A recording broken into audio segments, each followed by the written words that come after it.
నేను ఎవరిని ఏమనలేదే, ఎవరికి అపకారం చేయలేదే, నాకే ఎందుకు ఇలా వచ్చింది, నాకే ఎందుకు ఈ కీడు అని బాధపడుతూ తలబట్టుకొని ఏడుస్తూ ఉంటారు. నువ్వు ఏడవలసిన అవసరం లేదు. కీడు మేలు కొరకే వచ్చింది కానీ నువ్వు నశించిపోవడానికి కాదు, నీకు మేలే జరుగుతుంది. మీరు ఎస్తెరు గ్రంథంలో హామాను మొర్దెకై గురించి చూసినట్లయితే, హామాన్ అనే వ్యక్తి మొర్దెకైని చంపేసేయాలనుకున్నాడు. ఎందుకు?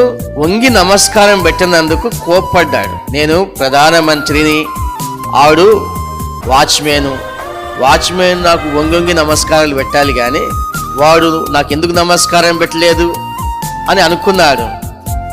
ఈ ఒక్కటే చూసి తను చంపుదాం అనుకున్నాడు కానీ అతనిలో ఉన్న మంచితనం చూడలేదు.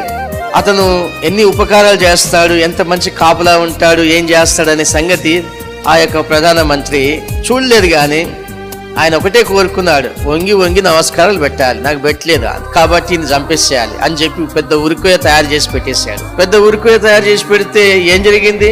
ఆయనేమో ప్రార్థన చేసుకునేవాడు, చిన్న ఉద్యోగమైన ప్రార్థన చేసేసరికి దేవుడు ఏం చేశాడు? ఉల్టా పల్టా చేశాడు. ఎవరైతే ఉరికొయ్య తీసి పెట్టాడో అదే ఉరికొయ్య మీద వాడే ఉరి తీయబడ్డాడు. గొయ్యలు తీసేవారు ఆ గొయ్యిలో పడి చస్తారు. అందుకనే మేలు చేసేవారికి మేలు జరుగుతుంది, కీడు చేసేవారికి కీడు జరుగుతుంది.